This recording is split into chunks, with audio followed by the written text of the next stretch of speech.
আজ কিন্তু দুধ ছাড়া শুক্তো, তবে রাঁধুনি ফোড়ন আর রাঁধুনি বাটা না দিলে শুক্তোটা জমে না। আর করেছিলাম মাংস মাছ, মানে শঙ্কর মাছ। এই শঙ্কর মাছটা কিন্তু আমাদের বাড়ির সবাই খেতে ভালোবাসে। তবে আমি কিন্তু ভেজে রান্না করব না, এটা মেখেই রান্না করব, পুরো মাংসের মতন। মাছটাকে ধুয়ে নুন হলুদ আগে মাখিয়ে রাখলাম, তারপরে মশলা করতে হবে। এই যেরকম মাংসের মশলা হয়, পেঁয়াজ, আদা, রসুন, টমেটো আর একটু কাঁচা লঙ্কা ভালো করে মিক্সিতে পেস্ট করে, আর ধনের গুঁড়ো, জিরের গুঁড়ো, লঙ্কার গুঁড়ো, সাথে কাঁচা তেল দিয়ে হাত দিয়ে সুন্দর করে মাখতে হবে। মেখে আধা ঘন্টা রেখে দিলে বেশ ভালোই হয়। তারপরে এদিকে আমি কড়াইয়ে আলু ভাজা বসিয়ে দিয়েছি।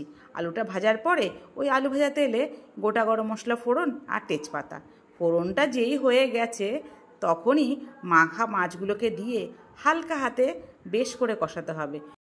তবে মাংস কষাতে গেলে যত সময় লাগে, মাছ কিন্তু কষাতে তত সময় লাগে না।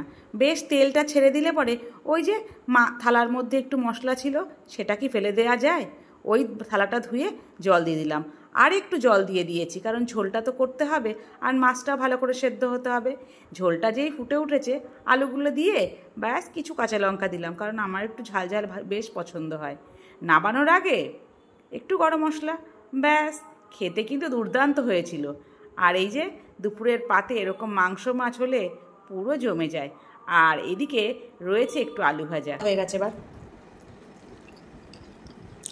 বেশি বক বক করবো না, খেয়ে